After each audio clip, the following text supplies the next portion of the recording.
What is going on, guys? Ryan from Livin here. We are currently frying up some fish right now that we just caught today on the kayak. It was an epic day. Had a lot of fun exploring some new areas. Make sure you guys stay tuned for the whole video so you guys can see what we are frying up today. This area looks pretty fishy to me. What do you guys think? Some nice mangroves, a little break from the intercoastal over here, a little beach area and stuff. Very, I don't know, just looks fishy. So we're gonna give it a shot. We got my line trolling out here at the back when I just crossed the intercoastal. No hits on it.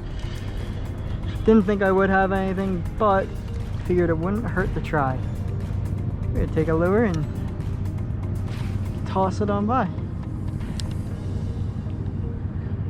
Current appears to be pushing us away from this island in this direction, so I'm gonna have to scoot up a little bit if I want any chance here.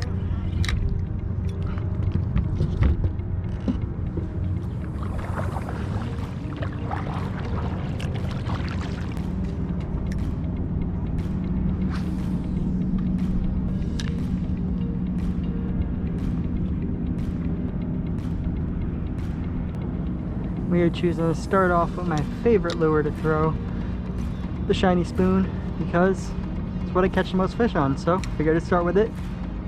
Today we are only fishing artificial. I did not bring out any bait with me today. Just didn't feel like haggling around with the bait and switching artificial, and I was only planning on bringing out this one red bone rod here. So yeah, we're just gonna fish artificial today. I like fishing artificial, so see what we can hook up on here. We got some really dirty water, so this shiny spoon might not be the best option over here. Like, this is really dirty water.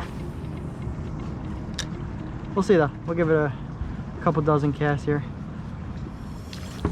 So yeah, we're fishing for anything, Florida inshore species. So we're talking snook, we're talking jack crevalles, ladyfish. If we're lucky, we can hook up to a tarpon or something like that. Would be cool. There's not really too many redfish and stuff like that over here, and trout, you kind of got to go a little bit further north, but I wouldn't put it past to maybe with some luck catch one of those species. But that's the plan today. We're just gonna sit here. I'll throw a picture of Google Maps of what my plan is here. So we have Hypoluxo Island right here, and we have A1A. And this body of water right here in between is actually all slow-no wake zone. So today is what's today? Today is Sunday, and last time I came out kayaking on a weekend, I got so beat up. I was like, I'm never coming out on a kayak on a weekend again. And then here I am, it's the only opportunity I have to go out kayak fishing and try to record a video for you guys here. And so I'm out here on a weekend. So I figured my best bet was to stay out of the main intercoastal waterway and go into this little no wake zone. I've seen YouTube videos, people catch fish and stuff like that. It's a big body of water, so lots of docks and stuff, and get to look at some pretty cool houses today, and yeah, just have a good time. Guys, just saw some fish blow up over here straight towards what I cast. Oh, I cast it right on them. Of course, I'm going really fast towards this dock right here, but we finish out this cast. Fish just blew up right there, absolutely blew up. Come on, smoke the mullet. Let's hop back a little bit, reposition ourselves. That's a good sign, guys. That was definitely a nice predator fish. Is it the fish? Is it the mullet lure here? What's not working? I haven't seen him since. It just blew up the one time.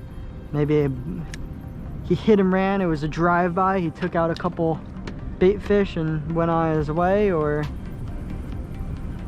he's still hanging out here and is just not interested in a free snack. And I am. My mullet is all tangled. I'm gonna stick with the mullet a little longer, but because I believe in it. My only concern with this mullet is that this is a pretty big lure, guys, and you can see it in the palm of my hand here. I don't think jacks are going to be too eager to hit this thing, because a lot of the jacks around here tend to be a little bit smaller. It might be a little too intimidating of a bait size for them. something like a Terrorize might be a little bit better in that kind of situation, but you know, I really love to hook up on a nice snook, and I'm trying to match the hatch here because I keep seeing some mullet jump, and that's what I'm thinking. That's my thought process right now, guys. All right, guys, we've probably taken at least like 3 dozen casts with this mullet here on a pretty good stretch of docks. We saw some life, and you know, we're seeing mullet jump everywhere, and I don't know, this lure might not just be working here today. So one thing I just thought to myself was like, man, I really wish I had some live shrimp so I can like pitch it underneath the boat or something like that. That's kind of where I had success fishing up north by Fort Pierce. So I remembered I actually just bought a pack of DOA shrimp, you know, artificial of course, and so I think we're gonna switch that on in just a minute and try giving that a shot, because I think we can catch a larger variety of fish. I think, you know, we might get on some ladyfish and that kind of stuff, and you know, you kind of never know what you're gonna catch whenever you fish with shrimp. You never know what you're gonna catch, so hopefully the same theory applies when using artificial shrimp. So I think we're gonna give this one more cast and switch it on. All right, guys, got my new DOA shrimp lure tied on right there, just like that, and we're gonna toss him onto some docks. You know, he doesn't have a ton of weight, so I'm not gonna cast super far. I'm just gonna be pitching him under some docks, letting him sink a little bit, twitching him around a little bit, just trying to make him look alive. And this is not the kind of lure I'm gonna be casting and retrieving really quickly. I don't fish a lot of these artificial shrimp, guys, so I'm kind of new to it, you know, so I'm just trying to learn, just like you guys probably are too. We're learning together, though. That's the whole point of living salty here. Is there ain't no secrets. What I find out works, I'll let you guys know. Hooked up, guys. We did it. Finally hooked up to our first fish. Let's go. Oh my god, that's a monster sheephead. Oh my god, guys, that's a monster sheephead. Oh my god, we gotta land this fish. Oh my god, guys, sheephead catch, clean, and cook coming up. As long as we can land this thing, let's just get out of here, so we don't have to fight. Woo!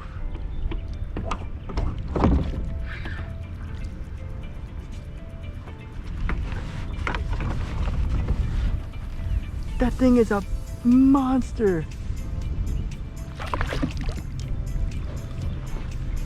Oh my god, guys, look at the size of that sheephead. Oh my god, that thing is a pig. Look at that sheephead, guys. Look at those teeth. Holy gnarly teeth. Oh my god, he absolutely destroyed that shrimp. Holy cow, let's get a quick measurement on him. Okay, let's see. That's tip, that's 16 and a half. There's no way that is not legal, guys. I gotta double check, but wow. Guys, look at those teeth. Look at his teeth right there. You guys see that? Those teeth are insane, and you know what? He was seconds away from breaking me off because my line just broke. Actually, no, I broke the hook. I broke the hook trying to get him out. Look at that fish, guys. Holy cow. Yep, so sheephead have to be at 12 inches minimum. This guy is definitely 12 inches. We got ourselves a keeper freaking sheepshead, guys. This might be my first one ever, too. Oh my god. That is awesome. Take a look, guys. Absolute monster sheephead right there. Caught next to $1 million houses. How cool is that? A1A right there. $1 million houses on Hypolux Island right there. Oh yeah, 16 and a half inches all day long. That is gonna be dinner. Look at those gnarly teeth. That's my first ever keeper sheepshead, I believe. That is awesome. Woo! Oh my god. Oh, that was so cool, guys. Oh, I'm so pumped. Woo! So I have a lot more footage actually kayaking from this day, but to be honest guys, that was the only fish I actually landed, and watching back this footage I started to get a little bit bored myself, so I figured you guys probably be getting bored watching this footage if I just put lots of footage of me not catching anything. So we're going to jump right to the cleaning and cooking portion of this video. Alright guys, welcome to the cleaning portion of this video. I'm going to keep this a little bit short because I will be the first to admit I am not the best at cleaning fish. There are plenty of other people on YouTube, I proudly will admit it, are way better at cleaning fish than me. Really quickly, like growing up, I was the one that cleaned the boat. My dad was the one that cleaned the fish. Therefore, I didn't get much practice. So I'm trying now. I've gotten better. I can clean a fish, just not the best at it. Okay, but I am going to show you guys how I clean this fish, and yeah, let's get right into it. First thing I want to show you guys, if you haven't seen the teeth on a sheepshead, look at those teeth. Look how gnarly those teeth are. Those things will take your finger off like you wouldn't believe it. And you guys saw what it did to my hook. It broke my hook right off. So their teeth are something you don't want to mess with. They're creepy. They're like human-like teeth, you know. They're weird. So, but let's get right into this. So what we are going to do is lift up his pectoral fin here, and we are going to make our first cut right down this way, right behind his gill plate. Wow, really tough skin on this fish. I think this is my first time ever filleting a sheepshead too, so I don't have any experience. So we're gonna cut in towards his head a little bit, just like that. Then we're gonna take the knife. Once we reach his backbone, we got the backbone right there. I like to take the knife, I see people pointing in all different directions. I like to follow the backbone in between the skin. So you guys can see this. I'm in between the skin right now and running the knife right along the backbone to try to break, the barrier between the skin and the meat and the backbone. But you know what guys? We're not in a rush. I'm going to take my time. I'll probably fast forward through some of this. But that's the most important thing when you're filleting a fish. Take your time with it. There's no rush. Especially when you're new like me at filleting fish. So we're going to cut through the tail just like that. When you guys are new at filleting fish, just take your time. You went through all the work. This took me so long to catch a keeper fish inshore, guys. You have no idea. You guys don't see all of the mistakes and everything like that I made. It takes a while to catch a keeper fish. Make sure you guys fillet them up right. Get as much of the meat as you can, and do the fish justice here. So what I'm doing is I'm just lifting up the skin right here with my finger and running the fillet knife at a 45-degree angle, just like this, right along its backbone. Right? So I'm doing that right along the backbone. Do it both ways. Just be very careful with what you do. If you have gloves, even better. So right here. So this is the part that actually messes me up the most, so I want to make sure I show it off to you guys. Right here is where the belly is and all the intestines and everything, right? So it has a rib cage right there that sticks up a little bit. So you have to move your knife so it goes, so you don't want to cut around the rib cage, or you're trying to go over it. You might have to break some of the rib bones and stuff like that. It's honestly where it gets the most complicated for me and when I have the most trouble with filleting a fish. So I'm just going to take my time, just carefully make my way over that stomach rib area. Probably have to break a few rib bones here, but like I said guys, just take your time. Nothing to be ashamed of if you're not the world's fastest filleter. The more fish you fillet, the easier it will get. See, there's a hole over here. I cut into the ribs a little bit. This is where his intestines are. You guys can see right over there. Not stuff you want in your fillet. I'll just try to poke my knife through the other side. You guys see I just poked the knife right through the other side. Slice that off.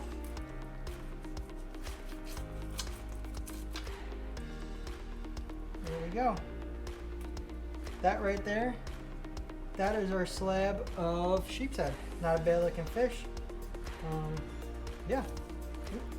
And I made a mess on my refrigerator. That's right next to me. I'll clean it all up. You guys can see here, we got the fillet right here.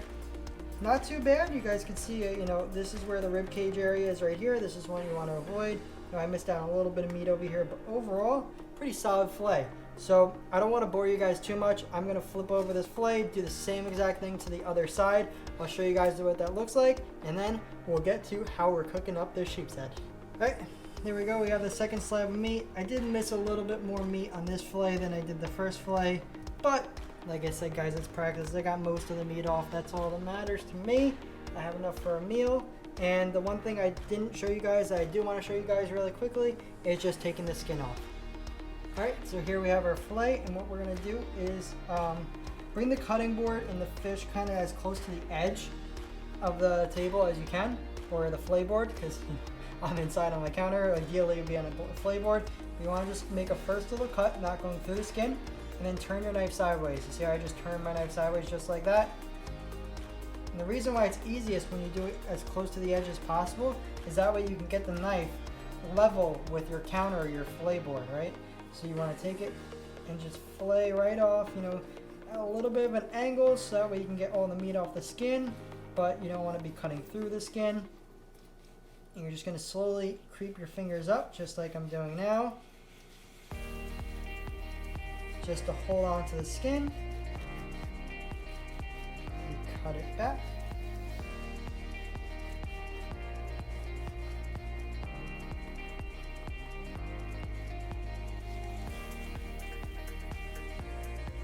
I'll finish it out here. And there we go. We got ourselves some sheepshead meat, just like that. We got all the meat off the skin, just like that. Alright guys, now I'll see you in the frying pan. Alright guys, so for today's cooking portion of the video, we're going to be doing a simple little fish fry. So I have my setup here. So we are going to be doing a panko breadcrumbs fish fry. So I have the olive oil right here, sitting here heating up the pan. I got my fish all trimmed up, ready to go. Looks really delicious. So over here we have our stations all set. So we're going to start off. This is it's called like Texas flour, I believe. Actually, quick story, I used to work in a restaurant, and the chef used to fry all of our calamari and stuff like that in this flour. It was so good that he gave me a couple bags after I left. And yeah, absolutely delicious. Hoping that's going to bring a lot of flavor to the fish. So after we dip it in flour, we're going to be going to our egg wash that we have set up right here. And then from the egg wash, we're going into they're just plain panko breadcrumbs. I just added a little bit of Old Bay seasoning to try to give it a little bit of seasoning. I've never done this kind of fry before with panko breadcrumbs, my first time. Just really excited, and hopefully it's good. One thing I did make sure is I washed off my fish fillets to get any scales or anything like that. Only just a second ago. You don't want to wash off your fillets with fresh water until you're ready to put them into the pan. So that's exactly what I did, and then I patted them down with some paper towels to make them nice and dry. Hopefully that way everything sticks and makes everything come out delicious. So just waiting up for this hot olive oil to heat up, and we'll be all set to go. Alright, that olive oil looks like it's almost ready to go. So we're going to start off here with our, how many pieces are we going to be able to fit? Let's just go big, you know, go big or go home. So we're going to take it and we're going to dip it into our flour over here. Get a nice little coating going. Hopefully you guys can see that. Okay, now that our fish is coated in flour, we're going into the egg wash. And now, from the egg wash, we are going right into the panko breadcrumbs. There we are. Put those breadcrumbs all on there.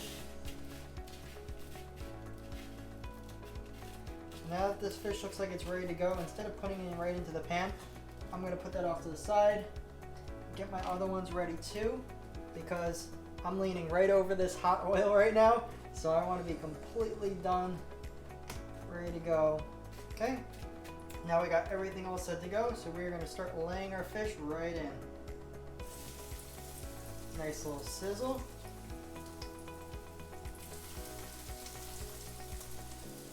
There we go.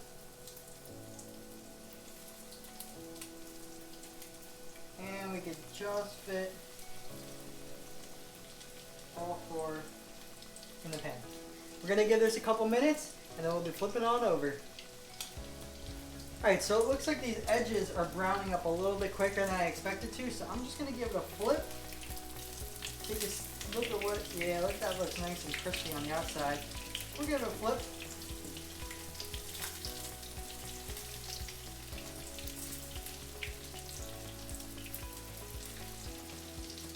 There we go. Nice and crispy looking. Now if I were to do anything different next time, I think my oil might have just been slightly too hot. I think that's why I cooked the panko breadcrumbs a little bit crispier on the outside than I was expecting it to. That was really quick. That was only like 45 seconds on that side. I'm a little concerned on how cooked it's going to be in the middle, so I'm going to lower the heat. Hopefully let it simmer just a little bit. While we're waiting for this to finish cooking, guys, I know I said it before, but if you guys enjoyed this video, if you guys could please hit that like button and consider subscribing down below. It really helps me out a lot. You guys have no idea. It's tremendous help when I see that my videos get a lot of likes and, you know, new subscribers and stuff. Gets me really excited, really motivated to make new videos, and allows me to keep making these videos for you guys. So if you guys could do that for me, I'd really appreciate it. Alright, these small pieces look like they're done, so I'm going to take one off here, put it on my plate with a paper towel, that way the oil can drain out onto the paper towel. Give it a quick cut in half, and that looks like it's cooked all the way through. We're going to take off our second piece. Alright, these bigger pieces seem like they're getting pretty crispy here on the outside, so I'm going to take one off so we can take a check.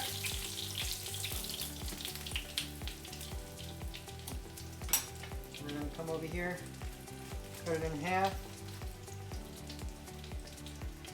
That's what it looks like cut in half. Looks beautiful, nice and cooked. Alright, so for the rest of the meal today, I decided not to go too fancy. I just, you know, made some fries and I got some tartar sauce here. So, I figured I'd give you guys a little taste test here at the stove.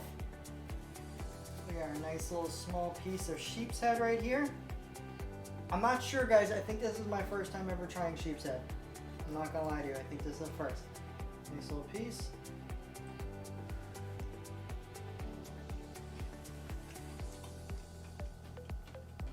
Delicious. Very good. Very nice consistency. It's a very soft, textured fish, which I was definitely not expecting. But you guys can see, I mean, that's a pretty decent looking plate of fish right here from that 1/16.5 inch sheepshead.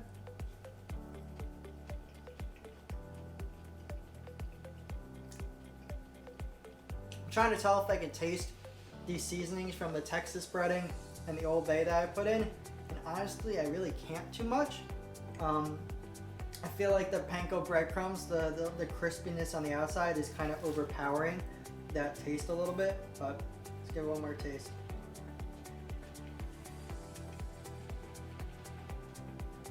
Very delicious fish, guys, so I'm gonna go chow down on the rest of this at the table. If you guys enjoyed this video, you guys should totally check out this video that's about to pop up on the left side of the screen over here, where I went and caught a keeper black drum from a kayak, some more kayak fishing. You guys should totally love that video if you like this one. Alright guys, until my next video, remember to keep living salty.